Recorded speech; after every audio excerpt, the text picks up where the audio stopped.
Италияға келе салысымен студенттен шығатын шығындары бар. Солар жайлы айтып кеткім келіп тұр бүгін. Жалпы Италияға келе салысымен менде 715 мың теңге шығын кеткен болатын. Бірінші броньға кетеді, яғни комната немесе квартира алған кезде оны бронь жасау үшін депозиттің ақшасын жіберіп қою керек болады. 180 мың теңгедей броньға кетті.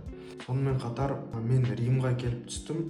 Римнан пойызбен автостанцияға барып, автобуспен Барияға келу үшін пойызға 5 мың теңге, автобусқа 27 мың теңге құртқан болатын. Сосын жақта квартираны алу үшін міндетті түрде риэлтордың қызметін төлеу керек болады. Ол менде 360 евро, яғни 226 мың теңгеге шықты.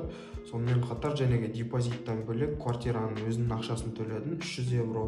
Ол кездегі евроның құнымен есептеген кезде 188 мың теңгеге шықты. Марка Дибола сатып алдым. Ол андай кішкентай марка бар.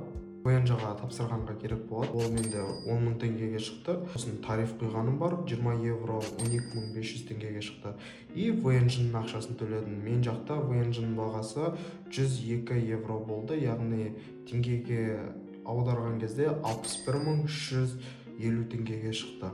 Жалпы ең бастапқы керек шығындардың барлығы осы. Одан бөлек жақта жәнегі тамақ, жәнегі үйге керек жарақтар, постель сатып алдым деген секілді оларды қосқан жоқпын. Ол менде қарапайым бір айда кететін шығындардың ішінде жазылып тұр.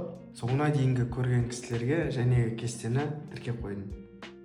Келесі видеода ай сайын кететін шығындар жайлы видеолар салатын боламын. Жоғалтпау үшін маған тіркеліп комментарийға бірдеңе деп жазып кетіңіздер.